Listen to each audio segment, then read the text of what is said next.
Hello and welcome to this video of AS 26, which pertains to intangible assets. Let's take a brief understanding of what this AS says. See, the objective of this standard, as you can see here, is to prescribe the accounting treatment for intangible assets that are not dealt with specifically in other accounting standard. So basically, what this AS wants you to do is that how you should actually account for an intangible asset, you should understand from this AS, okay? Provided it is not given under any other AS. That means if it is not covered under any other AS. So what the standard requires an enterprise is to do is to recognize the intangible asset if the criteria is met, and how an enterprise should measure the carrying amount of intangible asset and what are the disclosures to be made. This is what is the main parameter of this standard. Okay. So let us understand the scope once again. This is to be applied by all the enterprises who are accounting for intangible assets, first of all, except those which are covered by another AS. Financial assets also are not covered under this. Now, what are financial assets? You can see here. Financial asset means that anything which is cash or any contractual right to receive cash or other financial asset from another enterprise. So if I've got a right under a contract to receive some cash from you, or some financial asset from you, and you are in another enterprise, then this kind of a financial asset will not be covered under this AS. Similarly, if I have a contractual right to exchange certain financial instruments with another enterprise under conditions which are potentially favorable, or an ownership interest in another enterprise, both these things are also not covered. So if I am having any kind of ownership interest in another enterprise or any right to exchange financial instruments with another enterprise, in that case also, it will be considered as a financial asset, and because of this, it will be excluded from the purview of this AS. Then mineral rights not included. Expenditure on the exploration for or development and extraction of minerals, oil, natural gas, and similar non-regenerative resources. So if I have given you mineral rights, that is to explore some minerals, or if you have incurred some expenditure for exploration of any site, extraction of minerals, development of minerals, or such sites, or natural gas, oil, or any other similar non-regenerative resource, then that thing will not be considered under intangible asset under this AS. Also, if there are some intangible assets which arise in insurance enterprises from contracts with policyholders. So if there is an intangible asset which comes in front of insurance enterprise, which has come up from this contract with policyholders, that is also not to be reported under this AS. That means not to be reported in the manner which is specified under this AS. So it is applicable to all intangible assets except those which are covered under other AS, except financial assets, except insurance enterprise contracts, and except rights related to mineral rights, exploration, expenditures, development, extract from minerals, oil, and natural gas, etc. Also, it is not to be applied, this is important, it is not to be applied in respect of termination benefits also. So what is a termination benefit is that when an employee benefit is payable and it is a result of either the decision of the enterprise to terminate the employee's employment before his normal retirement date. That is, supposing he was supposed to retire on day X and I have decided to terminate him before day X. Similarly, employee's decision to accept voluntary redundancy in exchange for those benefits, that means sort of voluntary retirement. So if an employee has already undertaken that, he'll be entitled to certain termination benefits. However, the standard is not applicable to that kind of expenditure. So you need not follow AS 26 for termination benefits. Apart from this, if there is any other AS which deals with this specific type of intangible asset, then again, we have to follow that AS, not this one. For example, if we talk about intangible assets which are held by an enterprise for sale in the ordinary course of business. So maybe you have certain intangible assets which you are using or dealing with as under your AS2 or AS7. So you're having them as your inventory maybe. Similarly, we have deferred taxes assets. Deferred tax assets under AS2, we have to follow that. Lease which fall within the scope of AS19 leases will not be covered here.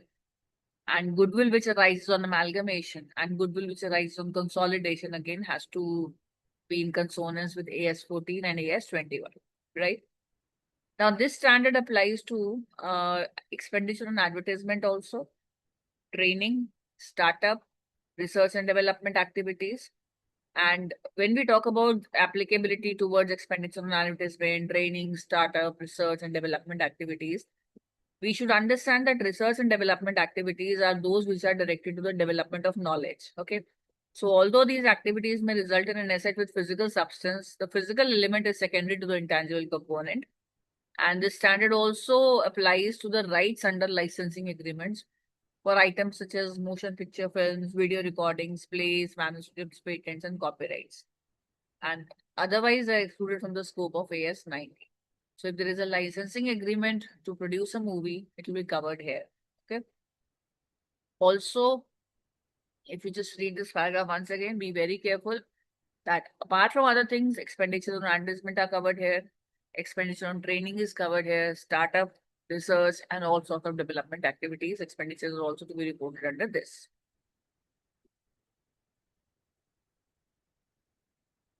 Now, whenever we have a financial lease, whenever there is a financial lease, the asset may be either tangible or intangible. So after initial recognition, the leasee will deal with the intangible asset under this standard. Okay. So if it's a financial lease, then it's covered under this standard. Exclusions from the scope of an AS may occur if certain activities or transactions are so specialized that they give rise to accounting issues that may be dealt in a different way. So what I'm trying to say is that everything will not be covered under this AS just because it seems to be so applicable. You might have to see, and there might be certain exceptions also. But basically, those kind of exceptions will be those activities or transactions which are so specialized in nature that they are not coming under this purview or they need to be dealt with in a different way. That means उनमें कुछ ऐसा है जो जिस वजह से वैसे तो सब कुछ एप्लीकेबल हो सकता है बट कुछ ऐसा है जिसकी वजह से उन्हें दूसरे तरीके से हमें डील करना पड़े, right? And these issues will arise in the expenditure on exploration for or development and extraction of oil, gas, and mineral deposits in extractive business, and in case of insurance enterprises and their policy holders. So ये issues ज्यादातर कब आते हैं? जब आप खर्चा करते हैं एक्सप्लोरेशन पर या डेवलपमेंट पर या एक्सट्रैक्शन के लिए, ऑयल, गैस और मिनरल डिपॉजिट्स के लिए जो एक्सट्रैक्टिव इंडस्ट्रीज में है, और जब इंश्योरेंस एंटरप्राइजेस और पॉलिसी होल्डर्स के बीच में कॉन्ट्रैक्ट्स होते हैं. इसीलिए हमने इन स्टैंडर्ड्स को इन एक्टिविटीज पे एप्लीकेबल नहीं करा है. Now, this paragraph is very important. However, this standard applies to other intangible assets used. जैसे कंप्यूटर सॉफ्टवेयर हो गया तो उस पर ये लागू होगा. स्टार्टअप कॉस्ट उस पर भी एप्लीकेबल है. And whatever other expenditure which is there in extractive industry or by insurance enterprises. Accounting issues और स्पेशलाइज नेचर तब भी आते हैं जब हम डिस्काउंट की या प्रीमियम रिलेटेड टू बोरोइंग्स की बात करते हैं या एंसिलरी कॉस्ट की बात करते हैं जो कि हम बोरोइंग्स के कॉन्टेक्स्ट में बात करते हैं, शेयर इशू एक्सपेंसेस की बात करते हैं, discount allowed on issue of shares की बात करते हैं. तो इन सब आइटम्स के लिए जो स्पेशलाइज्ड नेचर के हैं जहां पर आपको बोरोइंग या तो प्रीमियम पे मिल रही है या डिस्काउंट पे मिल रही है या उससे रिलेटेड कुछ एंसिलरी कॉस्ट आपको इनकर करनी पड़ रही हैं, तो एएस आपका उन चीजों पे भी एप्लीकेबल नहीं है. ठीक है, शेयर इशू एक्सपेंसेस पे, discount on issue of shares, इन पे भी नहीं है. तो पहले तो इसमें आप ध्यान से देखिएगा कि there so many exceptions and so many exclusions which we need to keep in mind. Okay, then if I go to the definition aspect, then as you can see here, what is an intangible asset? है तो ये identifiable but non monetary asset. ठीक है, identifiable non monetary asset, कोई physical substance नहीं है और आपने उसको किस लिए होल्ड कर रखा है? Because you want to produce और सप्लाई गुड्स और services, and either you are using it in the production or supply, or you are renting it, or you have held it for administrative purposes. Fine. So कोई भी intangible asset क्या माना जाएगा या कब कोई asset intangible माना जाएगा? जब वो एक identifiable non-monetary asset है, without physical substance है, या तो आप उसको यूज कर रहे हैं प्रोडक्शन और सप्लाई ऑफ गुड्स और सर्विसेज के लिए, या फिर रेंटल के लिए, या फिर एडमिनिस्ट्रेटिव पर्पसेस के लिए. And if I talk about what is an asset, so it's basically a resource which is controlled by the enterprise as a result of past events and from which उसको future economic benefits आ रहे हैं। यानी पहले कुछ करा जिसकी वजह से कंट्रोल हमारे पास आ गया, और अब क्या है कि उसके जो फ्यूचर इकोनॉमिक बेनिफिट्स हैं वो हमें ही मिलेंगे।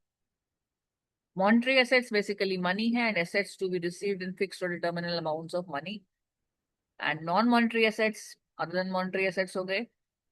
रिसर्च यहाँ पर मानी जाएगी ओरिजिनल और प्लान इन्वेस्टिगेशन, यानी सोची समझी इन्वेस्टिगेशन, जो कि आप किसी पर्टिकुलर पर्पस के लिए करते हैं, और वो पर्पस यूजुअली क्या होता है कि आप कोई साइंटिफिक या टेक्निकल नॉलेज या कोई अंडरस्टैंडिंग लेना चाह रहे हैं।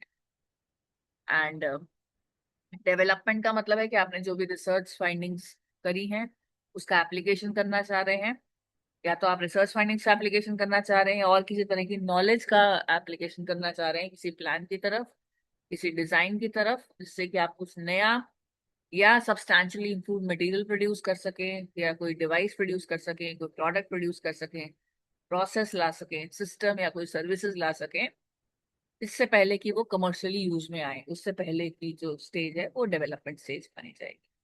यानी जब हम अपनी रिसर्च फाइंडिंग्स को या नॉलेज को किसी भी चीज की अ, जो है स्टार्टिंग प्रोसेस में स्टार्ट करने के लिए, जैसे कि अगर हम ये चाह रहे हैं कि हम उस नॉलेज को अप्लाई करें किसी भी तरफ, मतलब किसी भी मटेरियल को इम्प्रूव करने के लिए, किसी भी प्रोडक्ट को इम्प्रूव करने के लिए, या कुछ भी ऐसा जैसे आपने देखा, पर ये हमारा कमर्शियल प्रोडक्शन से स्टार्ट होने से पहले का जो पोर्शन है उसको हम डेवलपमेंट है।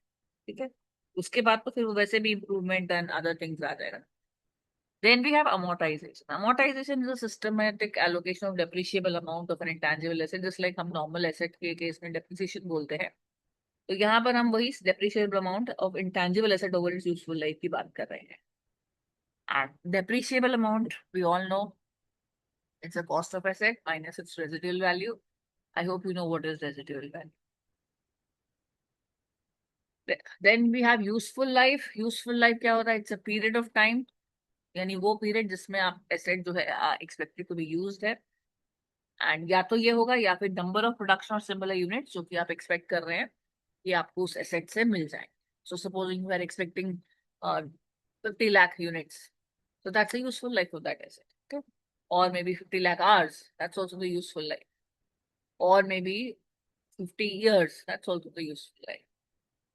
एंड रेजिडुअल वैल्यू जो ऊपर लिखा था वो यहाँ पर डिफाइंड भी है, तो आप यहाँ से भी देख सकते हैं। बेसिकली ये वो अमाउंट है जो कि एक एंटरप्राइज एक्सपेक्ट करती है एक एसेट के लिए ऑब्टेन करने के लिए, जब उसकी यूजफुल लाइफ खत्म हो जाती है। यानी फॉर एग्जांपल अगर आपने कोई मशीनरी रखी थी 10 इयर्स के लिए, तो 10 इयर्स के बाद उसको क्या रियलाइज होगा सेल करके, वो आप रेजिडुअल कॉस्ट मानेंगे, रेजिडुअल वैल्यू मानेंगे। हाँ, जो आपके एक्सपेक्टेड कॉस्ट ऑफ डिस्पोजल है वो आप पहले ही माइनस करते हैं। फॉर एग्जाम्पल आपने कोई किसी डीलर के थ्रू कोई मशीनरी सेल करनी है और उसके एक्सपेंसेस है 10,000, तो वो आप माइनस कर देंगे रेसिडुअल वैल्यू जैसे। ठीक है, then fair value of an asset. This is an important and new definition for you. It's an asset. This is the amount for which that asset could be exchanged between knowledgeable willing parties in an arm's length transaction. So though logically we know what's a fair length of a fair value, that is something which is reasonable, right? So here it has been defined as that amount for which that asset could be exchanged between knowledgeable and willing parties. And that to arm's length transaction, मतलब किसी भी तरीके से vitiate नहीं होना चाहिए, नहीं तो फेयर वैल्यू को नहीं रहेगा। What is active market? Market वो जिसमें ये सारी कंडीशंस हो, सारी ठीक आइटम जो है वो जितने भी ट्रेड हो रहे हैं उस मार्केट में वो होमोजेनस हो। अभी हम एक्टिव मार्केट में ये मान के चल रहे हैं कि सभी होमोजेनस हैं, विलिंग बायर्स हैं और सेलर्स हैं जो कि नॉर्मली आपको मिल जाते हैं आराम से, और प्राइजेस भी पब्लिक डोमेन में है। यानी ऐसा नहीं कि कई चीजें हम देखते हैं जैसे प्राइस ऑन रिक्वेस्ट चल रही होती हैं या प्राइस उसके डिस्क्लोज नहीं किए जाते किसी भी कमर्शियल रीजन से, तो अभी हम उसकी बात नहीं कर रहे क्योंकि एक्टिव मार्केट है। देन इम्पेयरमेंट लॉस क्या होता है? वो अमाउंट जिससे कि आपका कैरिंग अमाउंट एक्सीड कर रहा है उसकी रिकवरेबल अमाउंट। ठीक है, तो हम AS 28 भी देखेंगे बीच बीच में, बट यहाँ पर आप इतना देख लीजिए कि वो अमाउंट, अगर मैं थोड़ा सा इसको ब्रीफ में समझाऊं, कि वो अमाउंट जिससे कि आपका कैरिंग अमाउंट आपके रिकवरेबल अमाउंट से ज्यादा है। And what is carrying amount? It's that amount जिसपे आप एसेट को रिकॉग्नाइज करते हैं बैलेंस शीट में, रिड्यूस करके जो भी उस पे एक्यूमुलेटेड अमोर्टाइजेशन है और एक्यूमुलेटेड इम्पेयरमेंट लॉसेस हैं, तो आपके पास कैरिंग अमाउंट आ। ठीक है, यानी आपने जो भी एसेट वैल्यू में से जितनी भी एक्यूमुलेटेड अमोर्टाइजेशन है वो हटानी है, कोई अगर एक्यूमुलेटेड इम्पेयरमेंट लॉस है तो वो हटाना है, और उसके बाद जो आपके पास जो वैल्यू आएगी वो उसकी कैरिंग आएगी. So before I proceed further, just go through these definitions and let me know if there is any doubt. Okay, please go ahead.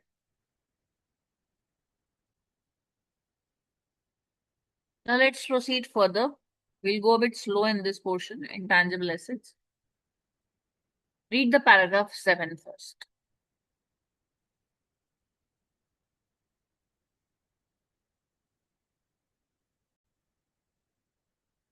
Now what this paragraph 7 says is कि enterprises जो हैं वो खर्चे करती हैं, अपने resources deploy करती हैं या लाइबिलिटी इनकर करती हैं कुछ चीजों पे, जैसे कि यहाँ लिखा है एक्वायर करने के लिए, डेवलपमेंट करने के लिए, या मेंटेन करने के लिए, या इवन एनहांस करने के लिए इसकी इंटेंजिबल रिसोर्सेज की. ठीक है, तो एंटरप्राइजेस अक्सर इन पे खर्चा करती हैं. ठीक है, एक्वायर करने में, डेवलप करने में, मेंटेन करने में या एनहांस करने में अपने इंटेंजिबल रिसोर्सेज को, जो कि किस फॉर्म में हो सकते हैं, साइंटिफिक या टेक्निकल नॉलेज की फॉर्म में हो सकते हैं, डिजाइन या इम्प्लीमेंटेशन ऑफ कुछ न्यू प्रोसेस के लिए कर सकते हैं ये खर्चा, या कोई सिस्टम लाना हो, या कोई लाइसेंस हो, इंटेलेक्चुअल प्रॉपर्टी एक्वायर करना हो या उसको डेवलप करना हो, मार्केट नॉलेज वो भी इसी का हिस्सा है, trademarks, brand names, publishing titles.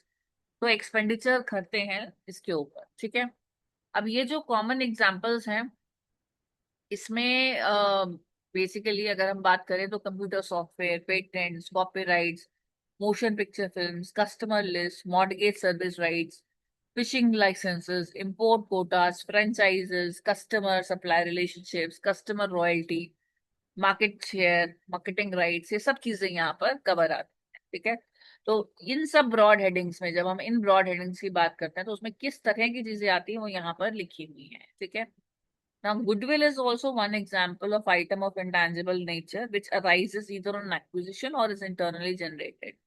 So goodwill जो है वो भी intangible nature का ही asset है. या तो आप किसी बिजनेस को जब आप एक्वायर करते हो तो गुडविल अराइज होती है, या फिर आप इंटरनली उसको जनरेट करते हो, right. But all the items which are here they do not meet this definition of intangible asset, because identifiability, control over resource, and expectation of future economic benefits flowing to the enterprise are some of the parameters which should be there. Now, if any item which is covered by this standard does not meet the definition of intangible asset, an expenditure to acquire it or generate it internally is recognized an expense when it is incurred. However, if the item is acquired in an amalgamation in the nature of purchase, it forms part of the goodwill. What it's trying to say is, let us correlate 7 and 8. 7 is saying that enterprises expend their resources or incur liabilities to do all these things. Okay. And what are all these things in micro form? Basically, you have copyrights, patents, softwares, licenses, quotas, and all that, right? And sometimes even goodwill is a part of it. Maybe it arises on acquisition, also internally generated also. However, what it is saying is that not all of them will meet the definition of intangible asset. And what are the parameters? Identifiable, control over reserves, and expectation of future benefits flowing from the asset to the enterprise. Because only if these criteria are met, then we can say it is an intangible asset, right? So if there is an item which does not meet the definition of intangible asset, then if you want to understand how to treat that expenditure, we know that the expenditure to acquire or generate it internally is considered as an expense. तो वो खर्चे हमारे expense माने जाएंगे. अगर कोई ऐसा कोई आइटम है जो आपने एक्वायर करा है एमालगमेशन में, which is in the nature amalgamation nature of purchase में, तो वो आपके गुडविल का हिस्सा बन जाएगा और आप उसको रिकॉग्नाइज करेंगे at the date of amalgamation, right. So this is important from your practical questions point of view. Now, some intangible assets may be contained in or on a physical substance. For example, अगर हम जैसे यहाँ देखें कोई भी legal documentation है, licence या patent के केस में, या कंप्यूटर सॉफ्टवेयर आपका एक सीडी में होता है, या फिल्म आपकी जो मोशन पिक्चर है वो फिल्म पे होती है, तो इन सब का जो फिजिकल सब्सटेंस है वो यूजुअली उतना सिग्निफिकेंट नहीं है. यानी कि अगर जैसे मैं खाली ब्लैंक कैसेट देखूं तो ब्लैंक एसेट की उतनी वैल्यू नहीं जितना अगर उसमें किसी सिंगर का न्यू सॉन्ग है। तो दो it's important but it's not equally important. So physical substance, though tangible, is commonly treated as a part of the intangible asset. तो ये आपके क्वेश्चन में जब न्यूमेरिकल में आएगा तो आपको इसको केयरफुली हैंडल करना है. In some cases, an asset may incorporate both intangible and tangible elements also, जो कि in practice inseparable होंगे. तो ज्यादातर केसेस में ऐसा हो सकता है कि आपका जो एसेट है, जो इंटेंजिबल एसेट है, वो भी एक टैंजिबल के साथ ही हो और इस तरीके से हो कि आप उसको सेपरेट ना कर पाए. तो इस केस में क्या asset AS10 property plant equipment में आएगा या intangible asset under this standard आएगा, तो आपको जजमेंट देखनी होगी कि कौन सा एलिमेंट प्री डोमिनेट है, बिकॉज टेंजिबल के साथ इंटेंजिबल भी है. तो टेंजिबल इंटेंजिबल की वजह से चल रहा है या इंटेंजिबल टेंजिबल की वजह से चल रहा है, जो प्राइमरी है उसको आपको फॉलो करना है. ठीक है, बट ऑब्वियसली AS10 से आपको कंपेयर करना है. जैसे इन्होंने एग्जाम्पल दिया है कि कंप्यूटर सॉफ्टवेयर जो है, for a computer and controlled machine tool that cannot operate without that specific software is an integral part of the related hardware, and therefore this is treated as a part of the fixed asset. It is treated as a fixed asset. The same applies to the operating system of a computer.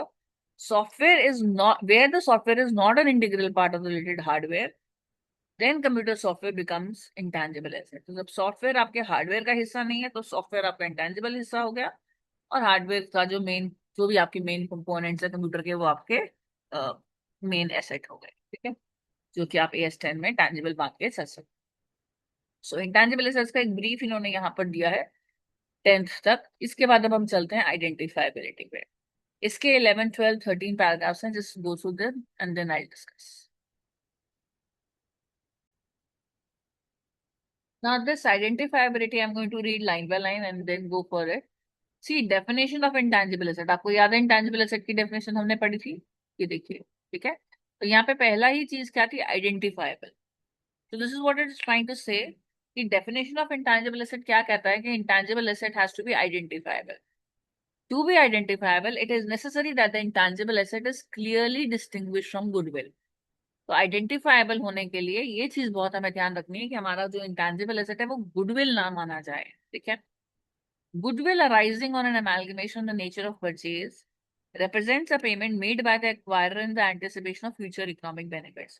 तो जब आप amalgamation the nature of purchase करते हैं और उस वजह से आपके अकाउंट में गुडविल का फिगर आता है, तो बेसिकली वो क्या रिप्रेजेंट करता है, वो ये रिप्रेजेंट करता है कि अगर मैं एक्वायरर हूँ तो मैंने आपको एक एक्स्ट्रा पेमेंट करी है किस चीज के लिए, कि भाई मैं आपका बिजनेस एक्वायर कर रही हूँ और मुझे कुछ फ्यूचर में इकोनॉमिक बेनिफिट्स होने हैं. ठीक है, और जब हम अभी इंटेंजिबल एसेट्स की बात कर रहे हैं कि उनको आइडेंटिफाइबल होना चाहिए, तो अभी हम उस गुडविल की बात नहीं कर रहे. ये पैराग्राफ आपको ये कह रहा है. ठीक है, और ये भी आपको कह रहे हैं कि जो फ्यूचर इकोनॉमिक बेनिफिट्स हैं ये आपके सिनर्जी से आएंगे बिटवीन आइडेंटिफाइबल एसेट्स जो कि आपने एक्वायर करे हैं, या फिर एसेट्स से आएंगे जो कि वैसे तो इंडिविजुअली क्वालिफाई नहीं करते हैं फाइनेंशियल स्टेटमेंट्स में रिकॉग्निशन के लिए, बट इस वजह से क्योंकि वो एक्चुअली इस पोजीशन में आपको लाएंगे कि आपको फ्यूचर इकोनॉमिक बेनिफिट होगा, और क्योंकि इस तरह की आपने पेमेंट करी है, तो इस वजह से आपको उनको रिकॉर्ड में लाना पड़ता है. ठीक है, अब इंटेंजिबल एसेट जो है वो गुडविल से क्लियरली डिस्टिंग्विश हो सकता है अगर एसेट सेपरेबल हो.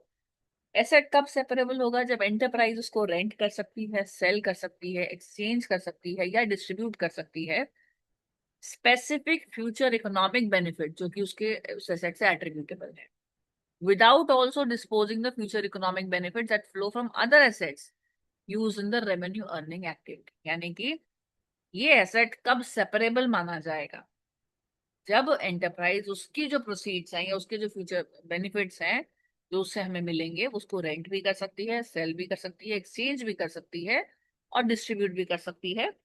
और ये सब करते हुए भी जो उसके जैसे ही सेम टाइप ऑफ एक्टिविटी में कुछ बेनिफिट्स ला के दे रहे हैं एसेट, उसके जैसे एसेट्स का हम कुछ नहीं कर रहे, उसके रेवेन्यू का भी उसके प्रोसीड्स का कुछ नहीं कर रहे, इसका कर रहे हैं. तो मतलब जिसकी हम एसेट की हम बात कर रहे हैं आपका सेपरेबल हो गया. ठीक है, और सेपरेबल और आइडेंटिफाइबल होने के बाद ही आप उसके ऊपर एएस लगा पाओगे. मतलब ये नहीं होगा कि वो एक पूरे झुंड के साथ शामिल हो. Right, now, one thing is important is separability is not a necessary condition for identifiability since an enterprise may be able to identify an asset in some other way. For example, if an intangible asset is acquired with a group of assets, अगर आपने एक intangible asset acquire करा group of assets के साथ, तो transaction में involve the transfer of legal rights that enable an enterprise to identify the intangible asset. तो उस ट्रांजैक्शन में आपको कुछ लीगल राइट्स मिलेंगे जिससे आप इजीली आइडेंटिफाई कर सकते हो कि हाँ इतने का मैंने इंटेंजिबल एसेट प्रोक्योर करा है. Similarly, so that means what it is trying to say is कि सेपरेबल होना एक अलग चीज है, आइडेंटिफाइबल होना एक अलग चीज है. ठीक है. सेपरेबल कब होगा? जब आप उसके इकोनॉमिक बेनिफिट्स को रेंट सेल एक्सचेंज कर सकते हैं, बाकी सबको इग्नोर करके भी. लेकिन आइडेंटिफाइबल में क्या आएगा?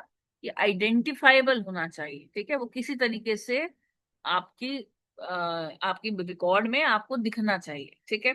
जैसे भी हमने ये पढ़ा कि लीगल राइट्स आपको मिल रहे हैं एक इंटेंजिबल एसेट के लिए, जिससे ये पता चल रहा है कि आप उसको यूज कर सकते हैं और इस वजह से आप इंटेंजिबल एसेट को आइडेंटिफाई कर सकते हैं.